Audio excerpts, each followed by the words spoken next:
Hi,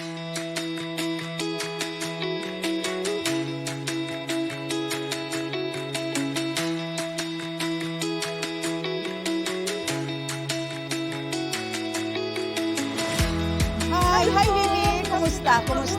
Pwede bang malaman yung full name mo and how long have you been here in Glasgow? My name is Lily Balongay. Dumating ako dito in 2020. That's the peak of pandemic. So yun, nabigyan kami ng blessing from God. So ginab namin yung opportunity na to na mapunta dito. How's your work dito sa Glasgow? So hindi ka naman nai-stress sa trabaho mo? Sometimes, kasi we've been dealing with patients, yung mga concerns nila, yung mga medical histories nila. How do you cope with that? Magbabanding kami every weekend. We make sure na lalabas kami every weekend.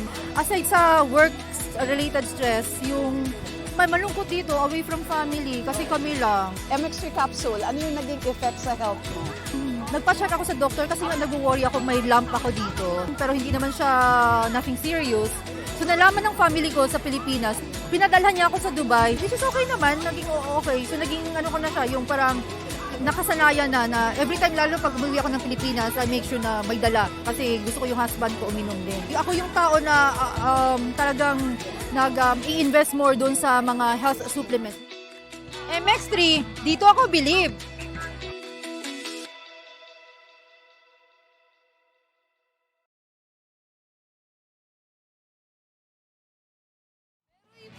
Pag sabihin radyo, sabihin mo energy. Ang nag-iisang girlfriend mo sa radyo, DJ Lindsay. Ang pinakamakulit na girlfriend mo sa balat ng radyo. Isang magandang morning sa inyong lahat! Ako pa rin po nag-iisang girlfriend mo sa radio. My name is Lindsay. Makulit, pero may puso, handang makinig sa mga kwento mo. Alam mo, feeling ko kailangan mo na siyang iwan kasi it doesn't make sense. Ang kwento sa lihim ng liham.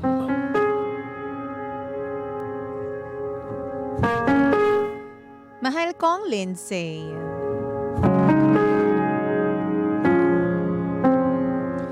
Magandang umaga po sa lahat ng nakikinig sa Lihim ng Liham. Ako nga po pala si Annie. 34 years old at meron po akong asawa. Isang taon pa lang po kaming kasal ng asawa ko nung nag-abroad siya, DJ Lindsay. Wala kaming anak. Hanggang ngayon po, going 4 years na kaming kasal. Si Mister, meron po siyang childhood best friend. Sa kanya niya ako pinapabantayan nung nag-abroad siya.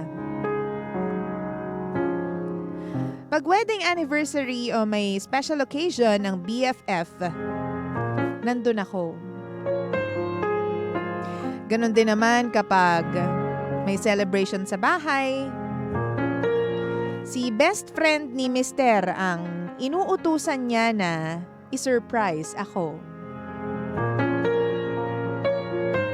Para bang siya yung tumatayong asawa ko pansamantala. Sa katagalan, nagkamabutihan kaming dalawa ng best friend.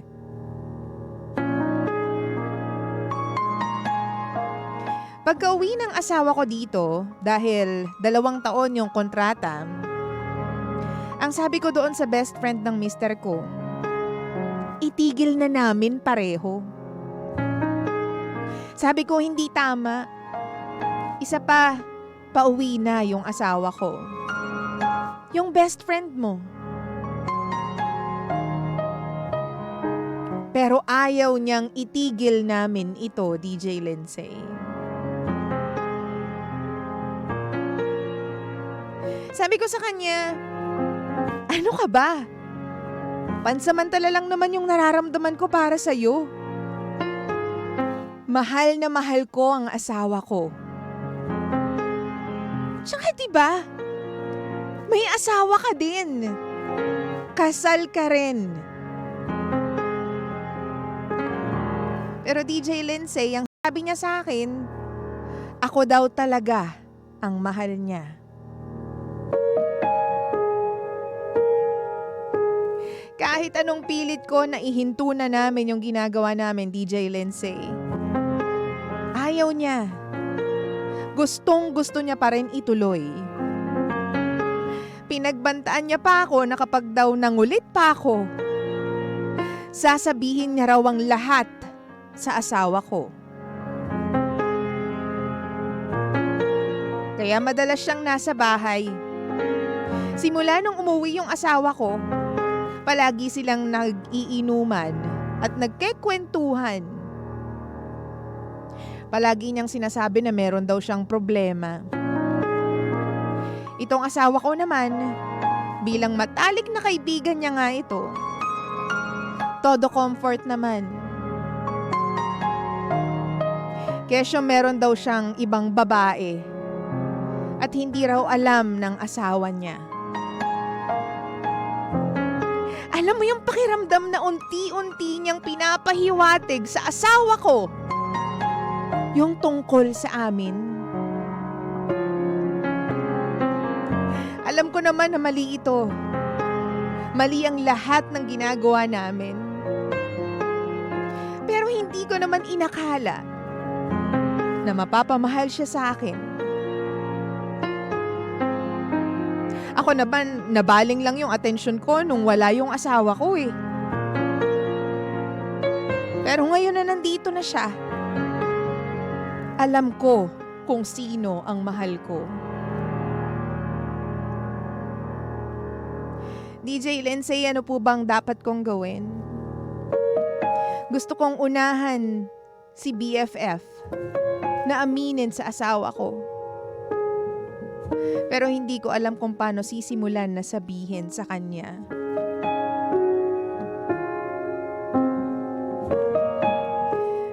Sana po matulungan po ninyo ako.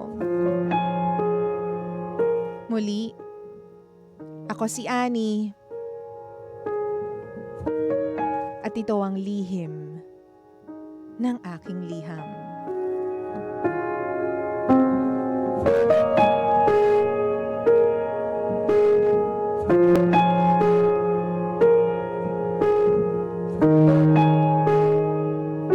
Lihim ng liham.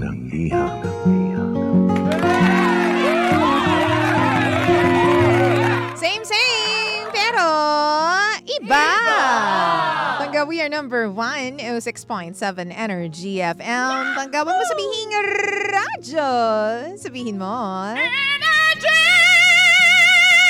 Naku, Ani! Kakaloka ka. Sa lahat-lahat naman ng pwede mong paglaruan ng damdamin, yun pang best friend ng asawa mo. Nakakaloka ka. Hindi ka pumirmi dyan. Yung asawa mo nagbabanat ng buto sa ibang bansa. Tapos ikaw, porket mabait lang, porket sweet, porket laging nandyan si best friend. Ayan, ang nangyari. Sinasabi ko sa'yo, mahirap yan. Nakikipaglaro ka kasi sa apoy eh, di ba? Wow! So paano kapag umalis ulit yung asawa mo, di happy-happy ulit kayo ni best friend? Ganyan! Nakakaloka. Sabi nga nila kapag wala ang pusa, naglalaro ang mga daga. Magandang umaga sa lahat po ng mga panggapo natin na talaga naman pong maraming alagang pusa. Sa mga oras na ito nagpapakain ng pusa. Pusa kayo. Good morning sa mga nasa bahay lang nila sa mga oras na ito. Kamusta yung paglilinis nyo dyan? Si ate talaga naman pong habang naglilinis, chumichika on the side. Kip pa.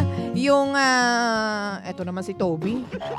Kita ng nagtatrabaho dito kung ano-anong binimessage. Yung mga naglilinis dyan na talaga nang kip pa yung mga tambo nila sa mga kilikili nila. Magandang umaga sa inyo O yung mga iba naman social, nagva-vacuum ng sala. Ang taray. Ganun din, good morning sa mga panggapoy natin na nandyan po sa mga opisina nila. O walang ginawa maghapon kundi harapin ang kanilang mga computer. Wow! Yung mga bangko na nakikinig po sa atin, gandang umaga sa inyo. Yung mga security guards natin, good morning po sa inyong lahat. Ano bang masasabi nyo dito kay Annie? si ate, batong bakal eh. Mahirap talaga makipaglaro sa apoy ha. Sinasabi ko sa iyo, Ani, sa dinami-dami naman ng lalaki. Hindi ko sinabing makipaglaro ka sa ibang lalaki. Ang sinasabi ko is, best friend, may die ka naman talaga. Best friend ng asawa mo. Doon ka nakipaglaro. 'Di ba? Mali na nga yung makipaglaro ka kapag kasal ka sa, 'di ba, sa lalaki o kaya committed ka sa isang tao eh. Sa best friend pa, Ben? Talaga naman. Anong masasabi mo dito? Gusto niya raw kasing unahan yung best friend dahil nga tinatakot siya palagi na kapag kinulit mo pa ako, sasabihin ko lahat sa asawa mo. Gusto niya na raw unahan yung lalaki na yon. Pero natatakot siya at hindi niya alam kung paano sisimulan ang litanya sa kanyang asawa. Sabihin mo sa akin kung anong nararamdaman mo about this. Mahal ko pangga ako, baby ko. Punta ka doon sa Facebook, ha? Facebook.com/EnergyFM1067. Tapos i-type mo doon. Ay, hindi pala. Hanapin mo yung live natin kasi nandyan ako. Okay? Tapos sabihin mo sa akin kung anong nararamdaman mo about this problem or about this story. Mahal ko, ha? Lihim ng liham. Sabi ni Lizelle, pareho pala kayong may asawa eh. Aminin mo na lang. Dapat unahan mo yung BFF kesa mas maging masama ka sa paningin ng asawa mo at sa asawa niya. Diba? At syempre, accept the consequences of your choices. Sabi naman ni Thons, the truth will set you free. Aminin mo at ipaliwanag mo na nalungkot ka lang talaga. Tanggapin mo kung ano ang magiging consequences ng ginagawa mo. Kung hiwalayan ka niya, you deserve it. Kung humingi ka ng second chance at pinagbigyan ka niya, learn from your mistakes. Huwag nang uulitin pa. Sabi naman ni Jana, pero alam niyo po, mali din si Boy. Bagamat may okasyon, dapat di na niya pinapadaan pa kahit si doon pa sa BFF niya. Kung ako na lang sana, yung, di ba? Dapat para sa akin, hindi na dapat dumaan pa kung kani-kanino. Di sana walang ganyan. Kahit sabihin pa na gustong pasayahin si Mrs. Mali din talaga yung ginawa ng mister sa ibang bansa. Diba? Marami magsasabi na pag lalaki ang nagkamali, hiwalay agad. Pero pag babae, todo support ka. Diba? Mali ang pumapatol lalo na may asawa ka na. Tama! Huwag papatol, be. Sinasabi ko sa'yo. Sino ba yung mga nagko-comment dito? Sabi ni Maria Luz, kasalanan mo yan, sender. Alam mo may asawa kang tao, ba't ka pumatol sa iba at BFF pa ng asawa mo? Imbes wala kang problema, ayan, nagka-problema ka tuloy. Sabi naman ni Peter, ginusto mo yan, ante. Saluhin mo lahat ng mura pag nalaman ng asawa mo. Diba? May choice ka naman dahil pinagkakatiwalaan ka ng asawa mo. Choice mong wag ma-fall, pero ginawa mo pa rin. Sabi naman ni Solly, kawawa naman yung asawa mo. Isa kang malaking higad, ate. Diba? Sabihin mo ng hanggang maaga pa, wala pa kayong anak. Sabihin mo na ang katotohanan. Ikaw, Pangga, ano bang masasabi mo tungkol dito? Gina G, yung mga Pangga natin, pag mga ganyan yung usapan, sinasabi ko sa inyo, kumalma po tayo mga Joy. Sabi dito ni Kayohan, yan, harapin mo kung ano mangyari kasi kasalanan mo rin naman.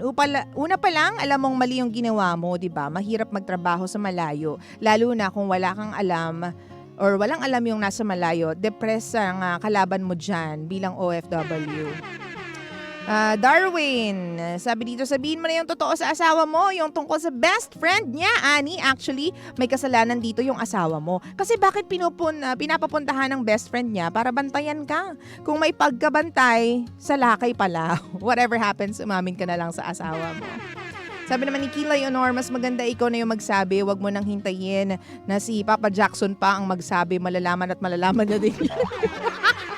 Nadamay si Pajak kaloka kayo. Pero alam mo ha, para sa akin, Ani, Lihim ng liham. well, sabihin na lang natin na lahat naman ng tao nagkakamali. Diba? Kapag ang lalaki nagkamali, bariwala lang sa ating lahat, okay lang, move on tayo. Pero kapag babae yan nagkamali, grabe kung i-crucify natin, diba? Sa totoo lang, gano'n naman talaga diba? Nakakalungkot lang isipin. Pero nandyan na yan. At hindi porket babae ka, you'll be spared from all the crucifixion and kung ano mang pwedeng sabihin ng mga tao. Pareho ka lang diba? Nagkamali yung lalaki. So, dapat panindigan ninyo kung ano yung pagkakamali na yan. Own up to your mistakes. Diba? Ang nangyayari sa iyo kasi dito, natatakot ka sa sarili mong multo. Kasi alam mong ginawa mo eh. 'Di ba? Dapat mo bang sabihin sa kanya? Dapat mo bang unahan? Oo, unahan mo na. Umamin ka na sa kanya. 'Di ba? Sabihin mo na nagkamali ka. Ngayon dapat matibay yung dibdib mo kapag ginawa mo yan, ha? Oo, kasi dapat handa ka sa magiging sagot ng asawa mo. 'Di ba? I'm sure naman magkakaroon ng realization si Mister about what happened. Pero ang importante, malinis at talaga naman pong mahugasan mo kung ano yung mga dumi dyan sa kamay mo. 'Di ba? Aminin mo kung ano yung nangyari talaga. 'Di ba? Sabihin mo, gusto ko na talagang itigil kasi yung best friend mo ayaw, ang ganda ko raw kasi. Nakakaloka. 'Di ba? Yung best friend mo naman talaga yung may kasalanan. Alam mo ba, honey? Hindi mo ipapahamak ang best friend. Pero yun nga, dalawa naman kayo nagkamali dyan. Sabi ni Choyams, ate sabihin mo na yung katotohanan. Masakit yan sa asawa mo, 'di ba? Yung pusa mo, pinalaro mo dun sa daga. Uy, usapang pusa. Hi. Ayun nga, may mga pagkakataon talaga na nagkakamali tayo. Pero ang importante dyan is matuto tayo sa mga pagkakamali na yun. 'Di ba? Alam mo, nagkamali ka na once, wag mo nang pangalawahan pa. 'Di ba? Wag ka nang gumawa pa ng pangalawang pagkakamali pa, no? At yung pangalawang pagkakamali na yan, itago sa asawa mo kung ano talaga yung nangyari. Tapos unahan pa siya ng best friend, 'di ba? Ang pangit ng magiging packaging mo, te. O, ang pangit na magiging dating mo. Ikaw talaga yung pinakamasama dyan pag nauna yung best friend. Sinasabi ko sa'yo. Na dapat sabihin mo na kung ano yung totoo. Aminin mo na. Hindi rin naman siguro kaya ng konsensya mo na gabi-gabi kayo natutulog ng asawa mo, magkatabi, magkayakap, naghahalikan pa kayo. Tapos at the back of your mind, ang iniisip mo is yung kasalanan ninyong dalawa. Kasi ganyan naman talaga yung nangyayari, di ba? Wow! Hindi mo ngayon mabitawan yung telepono mo dahil baka biglang mag-text itong best friend. 'Di ba? Tapos baka makita ng asawa mo o edi yari kayong dalawa, 'di ba? 'Di ba? Ang pangit tingnan. Sinasabi ko sa iyo ngayon pag nandyan si best friend, kakabaka-baka. Hindi mo makita ngayon, lagi mong binabasa yung bibig niya, lagi mong binabasa kung ano yung sinasabi niya kapag magkausap sila ng asawa mo. Lagi ka sigurong nakaupo dun sa inuman dahil syempre pinapakiramdaman mo kung ano sasabihin ng best friend. In short, wala kang peace of mind kasi may ginawa kang kalokohan. Ngayon, kung ako sa'yo, sabihin mo na yung totoo, kaya si Hodang hiwalayan ka, kaya si Hodang muramurahin ka, gawin mo yung lahat para, 'di ba, magkaayos kayo. And promise him na it will never, ever, ever, ever happen again. Wow! Sabihin mo, magpakalayo-layo kayo kung kailangan na mag-abroad kayong dalawa pareho para lang malayo kayo sa mga ganyan. Gawin mo. Total, wala pa naman kayong anak. Pwede ka pang umalis dito sa Pilipinas para malayo ka sa mga ganyan tukso. 'Di ba? Sabi ni Wapo ako, works both ways. You were threatened by the BFF. Does the wife know about the philanderer? Ang halalim naman nito. Grabe ka naman dyan. 'Di ba? Yaan mo na. Basta, sabihin mo sa kanya yung katotohanan. Huwag ka na magpatumpik-tumpik pa. Wala nang kuskus balungos. Sabihin mo sa kanya kung ano yung totoo para matahimik na rin yung konsensya mo. At para wala nang magamit na pang blackmail sa'yo yung best friend. Wow! Okay? Okay naman tayo dyan. 9:25 na po ng umaga, mahal ko, panggako, baby ko. Siyempre naman, just try harder next time if ever na makakuha ka ng second chance. And I hope and pray that you get your second chance. We all deserve second chances naman, di ba? Kung mahal ka niya, mapapatawad ka niya. Pero of course, masasaktan yan sa umpisa, magagalit yan. Pero sana manaig pa rin yung pagmamahal sa inyong dalawa. Should we stay or should we say